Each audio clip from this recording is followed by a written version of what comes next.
En matière de désinformation, tu avais peut-être regardé cette émission spéciale sur RTL où notre Premier ministre se trouvait face aux jeunes. Pour les rassurer, il avait lâché cette phrase. Les vaccins qui ont été approuvés en Belgique, combien de cas il y a eu d'effets secondaires? Il n'y en a eu pratiquement pas. Il y a eu un cas sur, au total, plus que 10 millions de vaccins qui ont été administrés en Belgique. Donc, j'ai vérifié le soir même, l'Agence fédérale du médicament avait déjà enregistré plus de 14 000 signalements d'effets indésirables, dont 9 800 graves. Sur 227 décès rapportés, l'agence reconnaît qu'au total, 4 d'entre eux sont considérés comme probablement liés au vaccin.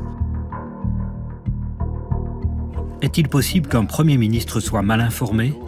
Ou bien se croit-il autorisé à dire n'importe quoi à la télé, et ceci dans ce qu'il pense être l'intérêt supérieur de la nation, à savoir la vaccination de toute la population? En tout cas, il y a un problème dans notre pays quant à la notification des effets indésirables. Vous voyez ici, c'est la base de données européenne des rapports d'effets indésirables, susceptibles, etc. C'est EudraVigilance. J'ai repris le nombre de vaccinations réalisées par ces pays, ce qui me permet de faire un pourcentage d'effets secondaires. Et donc vous voyez que aux Pays-Bas, 0,7% d'effets secondaires après la vaccination, c'est énorme. Et en Belgique, on est à 1,5 pour 1000. Donc cela veut dire qu'en Belgique, on devrait déclarer 80% en plus d'effets secondaires pour être au niveau des Pays-Bas. Je vois à ma consultation arriver une jeune fille qui a fait une thrombose ilio-fémoro-poplitée massive. Et elle l'a faite 2 jours après son vaccin. Et le rapport d'hospitalisation qui me parvient dit thrombose veineuse profonde, non pas sur vaccin fait 2 jours avant, mais sur une pilule contraceptive, donc œstroprogestative. Évidemment, dans ces conditions, il n'est pas pensable d'enregistrer ce cas à la pharmacovigilance, puisqu'il est clairement dans le protocole lié à la pilule contraceptive. Cette patiente évolue pas mal jusqu'au jour où elle est invitée à faire sa 2e dose de vaccin.